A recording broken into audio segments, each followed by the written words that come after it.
আমরা কি জানি পৃথিবীতে 7টা ঘোষিত আশ্চর্য জিনিস আছে।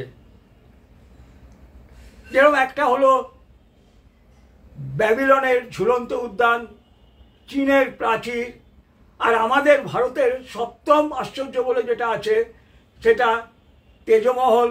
কেউ বলে তেজমহল আছে, আর আন্তর্জাতিকভাবে নাম হচ্ছে তাজমহল। তা 8ম আশ্চর্য অনেক সময় বলা হয় এটা হলো পৃথিবীর 8ম আশ্চর্য, ওটাকে বলা হয়, কিন্তু ঘোষিত কোনো 8ম আশ্চর্য নেই। তা আমি আজকে একটা 8ম আশ্চর্য হিসেবে একটা জিনিসকে আমি স্বীকৃতি দেওয়ার জন্য আমি আপনাদের কাছে রাখলাম। সেটা কি? আমরা কি দেখলাম, মমতা ব্যানার্জির সঙ্গে আইএসএফ চিফ নওশাদ সিদ্দিকীর একটা খুব মানে সেঞ্চুরি টাইপ, ক্রিকেট মাঠে সেঞ্চুরি করার মতো একটা সেঞ্চুরি টাইপ মিটিং হলো। আইএসএফ চিফ নওশাদ সিদ্দিকী গদগদ, উনি তো আমাদের অভিভাবক, ওনার সঙ্গে তো মিটিং হতেই পারে। আর বামপন্থীদের মধ্যে অনেকেই আছে যারা খুব শয়তান। একই কথা শুনি আজ মন্থরার মুখে, সেই রামায়ণে আমরা পড়েছিলাম, একই কথা শুনি আজ মন্থরার মুখে। যে মমতা ব্যানার্জি কিছুদিন আগেও নওশাদ সিদ্দিকীকে দিনের পর দিন মিথ্যা কেস দিয়ে দিয়ে জেলে ভরে রেখেছিল, সেই নওশাদ সিদ্দিকী হঠাৎ মমতা ব্যানার্জির কাছে কেন এত প্রিয় পাত্র হয়ে গেল? প্রশ্ন জাগে না? তাই বলছি এটাকেই পৃথিবীর 8ম আশ্চর্য হিসেবে স্বীকৃতি দিলে ভালো হয়। মমতা ব্যানার্জি ভয় পেয়েছেন। এই প্রথম আমরা ভেবেছিলাম 2021-এর ইলেকশনের সময় বোধ হয় মমতা ব্যানার্জি ভয় পেয়েছেন, না, তখন পটাপট অনেক তৃণমূলের নেতা বিজেপিতে চলে এসেছিল। সেগুলো ছিল সব গটাপ খেলা। অনেক নায়িকা, সুন্দরী সুন্দরী নায়িকা চলে এসেছিল এবং পটাপট তারা ক্যান্ডিডেট হয়ে গিয়েছিল। এই ব্যাপারে অনেক কিছু শোনা যায়, সেগুলো আজকের বিচার্য বিষয় নয়। কিন্তু 21-এ কিন্তু মমতা ব্যানার্জি ভয় পায়নি, কিন্তু 26 আসছে, মমতা ব্যানার্জি কিন্তু ভয় পেয়েছেন। ভয় পেয়েছে মমতা ব্যানার্জি, তাই তাড়াতাড়ি নওশাদ সিদ্দিকীকে দেখে গোপন মিটিং হচ্ছে। ভয়টা কিসে জানেন? ভয়টা তো হিন্দু ঐক্যের। হিন্দুদের একটা সার্টেন পার্সেন্টেজ আজকে ইউনাইটেড হচ্ছে, হিন্দুদের চোখ খুলছে। এখনো এই বাংলার বুকে, পশ্চিমবঙ্গের বুকে হিন্দুরা স্বীকৃত মেজরিটি।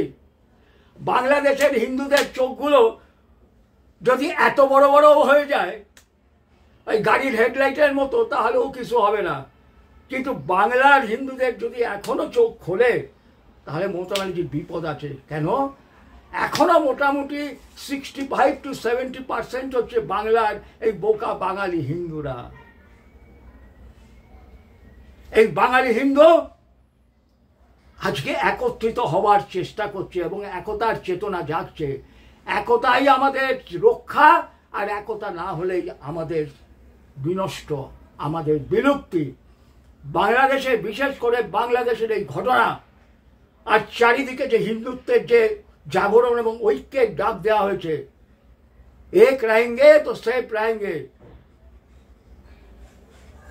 বাটেঙ্গে তো কাটেঙ্গে, এই যে আওয়াজ দিকে দিকে উঠছে, তাতে বাঙালি হিন্দুর মধ্যেও বাঙালি একটা ঐক্যের ভাবনা এসছে। এবং মমতা ব্যানার্জির ভয়টা হচ্ছে এইখানে। আচ্ছা, নওশাদ সিদ্দিকী অনেক চেষ্টা করেও তার যে একটা মুসলিম পার্সেন্টেজ ভোট, তাকে কিন্তু কমানো যায়নি। নওশাদ সিদ্দিকীকে কি বলা হয়? ওনার পার্টির নাম তো সেকুলার পার্টি, কাজে উনি সেকুলার। আমি আমার পার্টির গায়ে মুসলিম লীগ, পাশে সেকুলার লিখে দিলাম, তাহলে আমি সেকুলার পার্টি। এটা বামপন্থীদের অদ্ভুত যুক্তি। যখন বামপন্থীরা আইএসএফের সঙ্গে করছে, কেন ওর তো সেকুলার, তাহলে বিজেপির সংবিধানের মধ্যে ইলেকশন কমিশনের কাছে যে স্বীকৃত তার আছে, সেখানেও তো সেকুলার আছে। তাহলে মমতা ব্যানার্জি আজকেও বলেছে, মমতা ব্যানার্জি বিধানসভায় বিজেপি ধর্মীয় এ নিয়ে কে করছে। তাহলে তো বিজেপি ঘোষিত সেকুলার পার্টি। নৌশাদ সিদ্দিকী যদি সেকুলার পার্টি হয় তাহলে সেই হিসেবে বিজেপি যদিও সেকুলার পার্টি, বিজেপি হচ্ছে ভারতের একমাত্র সেকুলার পার্টি যারা রাষ্ট্রবাদী মুসলমান এবং হিন্দুদের একই চোখে দেখে। যদি উজালার গ্যাস পায়, মুসলমান মেয়েও পায়, হিন্দুর মেয়েও পায়, সে যদি এলিজেবল হয়। জলকা নল যদি হিন্দুর মেয়ে পায়, মুসলমানের মেয়েও পায়, যদি সে এলিজেবল হয়। কাজে হিন্দু হচ্ছে একেবারে 100% একেবারে সেকুলার পার্টি, ভণ্ড সেকুলার নয়, যাকে আডবাণীজি বলেছিলেন সিউডো সেকুলার নন। মুসলিম ভোট, মমতার ভয়, এই যে মুসলমানদের যে পার্টি আইএসএফ, ফুরফুরা শরীফ থেকে যার জন্ম, সে যদি আজকে মুসলমানদের একটা ভোট কাটতে ভালো রকমের ভোট কেটে নেয়, এবং তার সঙ্গে হায়দ্রাবাদের যে নিজাম পরিবারের যে ব্যক্তি মাথায় ফেস টুপি পরে দিনের পর দিন এসে সাম্প্রদায়িকতার বিশ্বাস, সেও সেকুলার, সেও ঘোষিত সেকুলার। তা এরা যদি মুসলমানের ভোট একটা কেটে নেয়, তাহলে আমার 30-35% ভোটের মধ্যে যদি আমার ভোট 20 বা 25-এ নেমে যায়, তাহলে আমি কী করবো? কাজে মমতা ব্যানার্জি চোখে মুখে 26-এর ইলেকশনের আগে ভয় দেখে ঢুকে গেছে। তাই নৌশাদ সিদ্দিকীকে আহ্বান, এবং নৌশাদ সিদ্দিকী বা বামপন্থীদের মাথায় ওই হপস্টেপ জাম্প করতে করতে, মাথা দিয়ে লাফাতে লাফাতে যে মমতা ব্যানার্জির সঙ্গে মিটিং করে এসছে। বামপন্থীদের সঙ্গে একবার Mamata Banerjee fish fry meeting করেছিলেন, বলেছেন আপনারা কি করছেন, আপনারা এ করুন। তো ওদের তো এখন একটাই জায়গা, বিপ্লবের একটাই পীঠস্থান, এখন তো মস্কো গেছে, পিকিউ গেছে, এখন একটা বিপ্লবের পীঠস্থান, সেটা হচ্ছে যাদবপুর ইউনিভার্সিটি। জওহরলাল নেহরু ইউনিভার্সিটি তো অলরেডি টিম করছে, যাদবপুর ইউনিভার্সিটি। তো সেটা দিয়ে তো বাংলার মানুষকে ভোটকে টানতে পারছে না। বামপন্থীদের ভোট তো ক্রমশই তলা নিতে চায়। মমতা ব্যানার্জি বলছে দোষ সারা, এদেরকে দিয়ে কিছু হবে না, তাই ধরি আইএসএফকেই ধরিয়ে একটু ভোট রাইজিং, এর মুসলিম ভোট রাইজিং। এবং যেহেতু সেকুলার লেখা আছে, 2-4টে হিন্দু পা চাটার জন্য ওখানে রয়েছে, যদি পায়ে সামনে খাওয়ার সময় টপ করে 2-4 ফোঁটা পড়ে যায় পায়ে, তাহলে চেটে যদি খাওয়া যায়, সেই হিসেবে 2-4টে হিন্দুও, ওই বোকা হিন্দুও নৌশাদের দলে রয়েছে। কাজে 2-4টে ওরাও যদি হিন্দু ক্যান্ডিডেট দান করায়, করে যদি ভোট কাটাকাটির খেলায় ব্যালেন্স করা যায়, তাহলে হয়তো তাই নৌশাদ সিদ্দিকীকে ডেকেছে। যে নৌশাদ সিদ্দিকী সম্বন্ধে বলা হয়নি এমন কথা হয়নি। আর ভাঙড়ে যেখানে রোজ গণ্ডগোল, বহু খুন এবং আরও অনেক কিছু ঘটে গেছে, সেই নৌশাদ সিদ্দিকীকে তিনি আজকে ডেকে মিটিং করছে। মমতা ব্যানার্জির চোখে মুখে ভয় ঢুকেছে, আর কি হবে? আর হিন্দুদের বলছি, এটা তো গেল মুসলমানদের ব্যাপার, হিন্দুদের বলছি, মমতা ব্যানার্জি কিন্তু আপনাদের এবার অনেক কিছু ললিপপ দেওয়ার চেষ্টা করবে, অনেক কিছু ললিপপ দেওয়ার চেষ্টা করবে। দয়া করে ললিপপ খাবেন না। ললিপপ বড় বা খারাপ জিনিস। ললিপপ চুষতে চুষতে চুষতে চুষতে যখন শেষ হয়, তখন বাচ্চারা অলরেডি ঘুমিয়ে পড়ে, তখনও ললিপপ শেষ হয় না। তাই ললিপপ খাবেন না, চুষতে চুষতে কখন যে ঘুমিয়ে পড়বেন, আর ঘুম থেকে যখন উঠবেন বললেন কী হলো রে বাবা, ছিলাম তো আমি পশ্চিমবঙ্গে, এ কোন নবাবের সুপে বাংলায় আমি চলে এলাম, কি করে এলাম? এ কি টাইম মেশিন কাজ করেছে নাকি? টাইম মেশিনে করে চলে এলাম। ততক্ষণে দেখবেন আপনার গলায় 2.5 শুরু হয়ে গেছে, 1 2, এই 2.5 হয়ে গেছে। তারপরে তো আপনি জানেন কি করতে হয়, ছটফট করতে করতে সেখানে যেতে হয়। তো কাজেই ও হিন্দুরা, ও বাঙালি হিন্দুরা, তোমরা বড় অল্পে টুপি পরে ফেলো, তোমরা মাথায় টুপিটা খুব অল্পে পরে ফেলো, সাবধান। মমতা ব্যানার্জি যেরকম আইএসএফকে টানার চেষ্টা করছে, সেরকম হিন্দুদেরকেও বিভিন্ন ললিপপ দেওয়ার চেষ্টা করবে। এই ললিপপ খেও না, কিন্তু তোমরা খালি খেও না, এই ললিপপ হলো বিষ, কিন্তু মনে রেখো।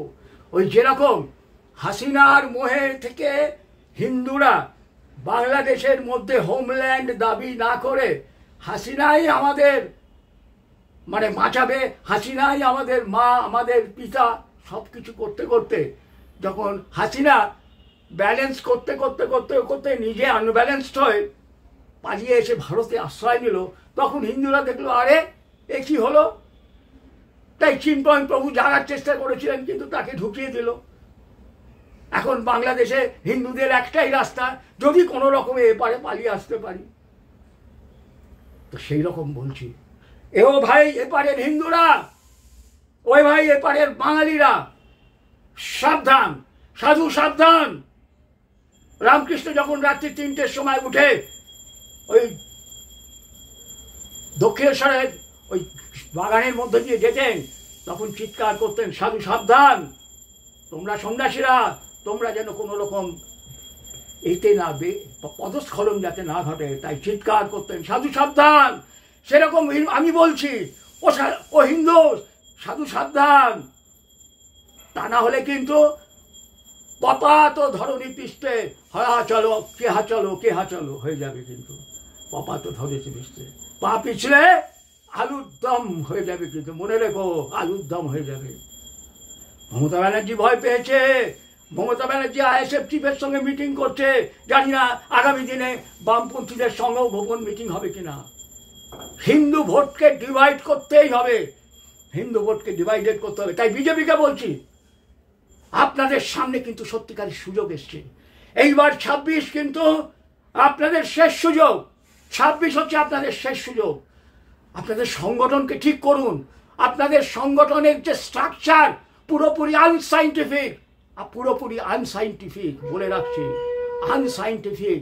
আপনাদের ওই বুথের নেশা ছেড়ে দিয়ে প্রত্যেকটা ওয়ার্ডে শক্তিশালী ওয়ার্ড কমিটি তৈরি করুন। একটা করে জান প্রাণ দিয়ে লড়াই করতে পারে এরকম ওয়ার্ড প্রেসিডেন্ট তৈরি করুন। এই ওয়ার্ড প্রেসিডেন্ট আন্ডারে যতগুলো বুথ আছে তাদেরকে নিয়ে আসুন এবং সেখানে একটা করে বুথ প্রেসিডেন্ট তৈরি করুন। দেখবেন বিজেপি পার্টি চটচট করে এই পশ্চিমবঙ্গের বুকে শক্তিশালী হবে এবং তৃণমূলের সঙ্গে লড়াইয়ের জায়গায় যায়। তাই বলছি, আপনাদের সাংগঠনিক, আপনাদের সাংগঠনিক স্ট্রাকচারটা ভুল, আনসাইন্টিফিক পুরোপুরি। বুথ কমিটি ছেড়ে ওয়ার্ডগুলোকে শক্তিশালী করুন। কেন? ওয়ার্ডের কমিশনারের উপরেই সব কিছু নির্ভর করে। তাই ওয়ার্ড কমিটি করুন, শক্তিশালী ওয়ার্ড প্রেসিডেন্ট তৈরি করুন, যে ওয়ার্ড প্রেসিডেন্ট সে কোনো পরিস্থিতিতে লড়াই করতে পারবে। এই 26-এ কিন্তু আপনাদের সামনে শেষ সুযোগ এসছে বিজেপি। আপনাদের বলে দিচ্ছি, নিজেদের কোন্দল ভুলে গিয়ে আপনারা কিন্তু শক্তিশালী সংগঠন করবেন, তাহলে এই পশ্চিমবঙ্গে কিন্তু জাতীয়তাবাদী সরকার তৈরি হবে। আর এই মমতা ব্যানার্জি আর আইএসএফ চিফের এই যে কনস্পিরেসি সব ধ্বংস হয়ে যাবে, তার সঙ্গে বামপন্থীদের সব কনস্পিরেসি ধ্বংস হয়ে যাবে। জয় বঙ্গ, জয় শশাঙ্ক।